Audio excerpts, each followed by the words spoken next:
দর্শক, খুলনা গেজেটে স্বাগত জানাচ্ছি। আমি হাসানুজ্জামান। এই মুহূর্তে ডাকবাংলা মোড়ের সর্বশেষ পরিস্থিতি নিয়ে লাইভে যুক্ত করেছি। আপনারা দেখতে পাচ্ছেন যে এখানে সেনাবাহিনী এবং পুলিশ, ডিবি, র্যাব, আসলে সব আইন শৃঙ্খলা বাহিনী তাদের কঠোরতম দায়িত্ব পালন করছে এবং বিষয়টি এই বর্তমান যে ডাকবাংলা মোড়ের পরিস্থিতি, এটা কিন্তু আসলে থমথমে পরিস্থিতি বিরাজ করছে। হাজার হাজার লক্ষ লক্ষ মানুষের সমাগম যেখানে ছিল, সেখানে কিন্তু একটি হাজার হাজার মানুষের মধ্যে একটি হত্যাকাণ্ড সংগঠিত হয়ে গেল এবং কিছুক্ষণ আগেই রূপসা উপজেলা শ্রমিক দলের নেতা মিনহাজ উদ্দিন মৌলভী, অনেকেই চেনেন, তার ছেলে মাসুম বিল্লাহ নামের একজন, আমরা যতটুকু জানতে পেরেছি আর কি, তাকে আসলে বুকে গুলি করে হত্যা করা হয়েছে এবং নগরীর যে শোরুম রয়েছে, জুতার শোরুম, সেই জুতার শোরুমে আসলে তাকে হত্যা করা হয়, গুলি করা হয় এবং একজন কিন্তু আসলে আটক হয়েছে। আমরা দেখছি যে সেই আটককৃত ব্যক্তিকে ইতিমধ্যেই দাঁড়ান না, গাড়ি মারি যাই দেবেন।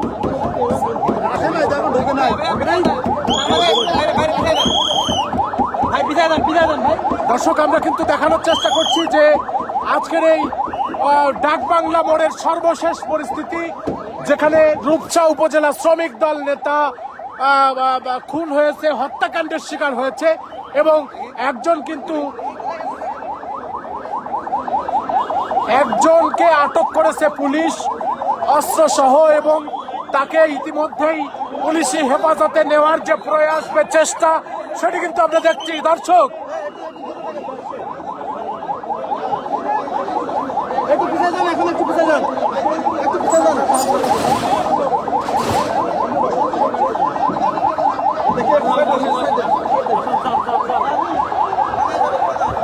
দর্শক, ইতিমধ্যেই আসামিকে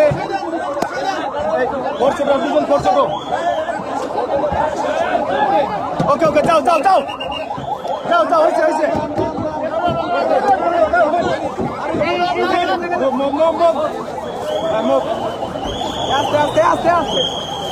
দর্শক, আসামিকে যিনি গুলি করেছে বা শুটার যিনি ছিলেন, তাকে ইতিমধ্যেই পুলিশ নিয়ে যাচ্ছে।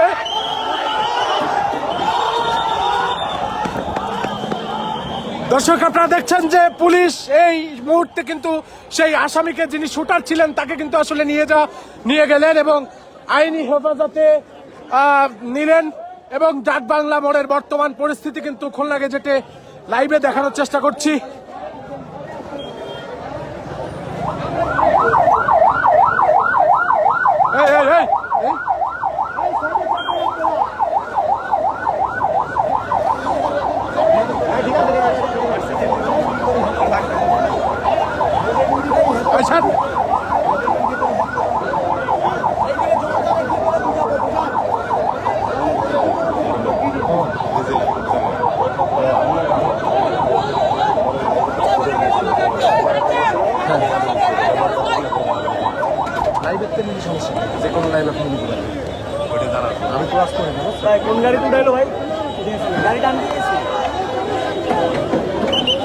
দর্শক, ইতিমধ্যেই আমরা দেখছি যে এখানে সেনাবাহিনীর সদস্যরা তারা আইন শৃঙ্খলা পরিস্থিতি নিয়ন্ত্রণে কাজ করছিল এবং এখানে ডাকবাংলা ত্যাগ করছে।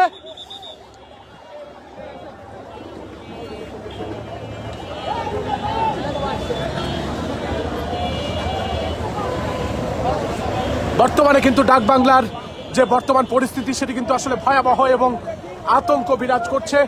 জনমানুষের যে ঈদ আনন্দে মেতেছিল কিছুক্ষণ আগেও ডাকবাংলা এবং হাজার হাজার লক্ষ লক্ষ মানুষ আসলে ঈদের কেনাকাটা বা ঈদের যে কেনা বেচা, সেটি কিন্তু আসলে করছিলেন এবং তারই মধ্যে কিন্তু আসলে এই হত্যাকাণ্ডটি সংঘটিত হলো এবং বর্তমানে কিন্তু পরিস্থিতি ভয়াবহ রূপ নিয়েছে এবং এখানে হাজার হাজার মানুষের উৎসুক জনতা এবং কৌতূহলপ্রেমী মানুষ, তারা আসলে জানতে চেষ্টা করছেন যে আসলে ঘটনা কি হয়েছিল। একটু যে আমাদের ছোট করে একটু ছড়াই বলতে কি ঘটনা, কি করলেন, কি অবস্থা। এই যে আমরা এখন বক্তব্য সবাইটা আসেন, একবার নিয়ে নিই। রাজু ভাই আসছেন? এই রাজু ভাই, দর্শক, উপপুলিশ commissioner metropolitan commissioner police commissioner দক্ষিণ তাজুল ইসলাম, ডিসি তাজুল ইসলাম, তিনি আমাদের সাথে কথা বলবেন এখন কিছুক্ষণের মধ্যেই। সামনে যাও না, সামনে যাই না ভাই, আমরা পিছে ভাই ঢুকে না ভাই, আমরা আরে কি সমস্যা, খেলো কেন ভাই, আরে খেলো কেন, পিছনে যাও। হ্যাঁ ওই যে তানজিম নেব, তানজিম রোডের মাঝখানে সজল কথা বলো না কেন, কথা বলেন, প্রশ্ন করেন ভাই, প্রশ্ন করেন। একটু বলবেন যে কি ঘটনা ঘটলো, আসামিকে আটক করা হয়েছে কয়জনকে, আমার কি ঘটনা ঘটনা প্রায় 9টার দিকে 7জন সন্ত্রাসী ওই মাসুম নামের যে ব্যক্তি মারা গিয়েছে তাকে মারার জন্য ওরা একটা কন্ট্রাক্ট পেয়েছিল। সেই কন্ট্রাক্টের ভিত্তিতেই আমরা আসামির কাছ থেকে যে তথ্য পেয়েছি, কন্ট্রাক্ট কিনিংয়ের জন্য আসলে এসেছিল এবং কে কত পাবে এটাও তার ভিতরে একটা ডিস্ট্রিবিউশন হয়েছিল। সেই উদ্দেশ্যে ওরা ভিক্টিম যে মাসুম, তাকে ওরা 7 জনে মিলে কেউ ছিঁড়ে দিয়ে এবং আরেকজনের কিছু অস্ত্র ছিল, সে গুলি করে এবং গুলি করার পরেই যে আসামিকে আমরা ধরেছি সে পালিয়ে যাওয়ার সময় আমাদের ট্রাফিকের একজন ইন্সপেক্টর প্রথমে দেখে যে সেই অস্ত্রটি তার কোমরে রাখছিল। ওই অবস্থা তাকে দেখে তাকে পাবলিকের সহায়তায় তিনি ধরতে সক্ষম হয় এবং তার কাছ থেকে আমরা জানতে পারি যে সে একটি গ্রুপের সদস্য এবং সেই গ্রুপটি হচ্ছে গ্র্যান্ড বাবুর গ্রুপ এবং তার কাছ থেকে আমরা ওই অপারেশনে যারা ছিল তাদের নাম পেয়েছি এবং আমরা সেনাবাহিনীর সহায়তায় বর্তমানে এই আসামিকে আমাদের সদর থানায় নিয়েছি এবং তাকে আমরা আরও জিজ্ঞাসাবাদ করবো। জিজ্ঞাসাবাদ করে আমরা পরবর্তী অপারেশনে যাবো। কি কারণে এই হত্যাকাণ্ড, কারণটা পেয়েছেন কিনা কোনো কারণ? তাকে আমরা প্রাথমিক যে তার কাছে তথ্য পেয়েছি যে ওকে একটা টার্গেট কিলিংয়ের জন্য দেওয়া হয়েছে, ওদেরকে কিছু পয়সা দেবে, সে 50,000 টাকা পাওয়ার কথা ছিল, বাকিদেরকেও নিশ্চয়ই এমনটা কিছু অ্যাসাইনমেন্ট ছিল ওদের জন্য। আমরা আসলে আরও তথ্য পাইলে তারপর আপনাদেরকে জানাবো। যিনি আসলে হত্যাকাণ্ডের শিকার হয়েছেন তিনি শ্রমিক দলের সাবেক আহ্বায়ক ছিলেন রূপসা উপজেলা। এ বিষয়ে আপনারা কিছু জানেন কিনা বা রাজনৈতিক কোনো সমস্যা আছে কিনা? এই জন্য তথ্য পেয়েছি, আমাদের একটু ভেরিফাই করতে হবে কোন গ্রুপের সদস্য কিনা যারা আটক হয়েছে, যাকে মেরেছে সে কোনো গ্রুপের সদস্য কিনা আমাদের তথ্য যে আটক হয়েছে। জি অলরেডি বলেছি বি কোম্পানি যেটা বলে আপনারা সবাই জানেন, ওই বি কোম্পানির সদস্যরা যারা ধরা পড়ছে আমাদের এখন অনেক কাজ বাকি আছে, আর পরবর্তী জানাবো। জি শ্রমিক দল ধরা পড়ছে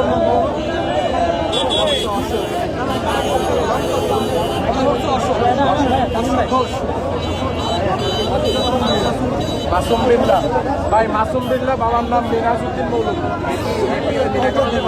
এটা হচ্ছে 9টা এবং 9টা বাজার 5 মিনিট আগে এরকম একটা মামলা। মিনা কামালের আপন ভাই, আপন ছোট ভাই, রূপসার মিনা কামালের ভাই, মিনহাজউদ্দিন মৌলভী। হ্যাঁ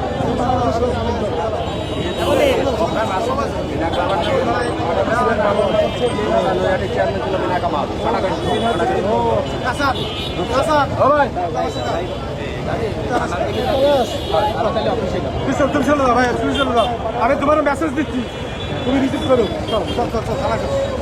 দর্শক, এই মুহূর্তে কিন্তু ডাক বাংলার পরিস্থিতি কিছুটা স্বাভাবিক এবং লোকজনের চলাচল শুরু হয়েছে। আমরা এতক্ষণ কিন্তু দেখানোর চেষ্টা করছিলাম ডাক বাংলা এলাকার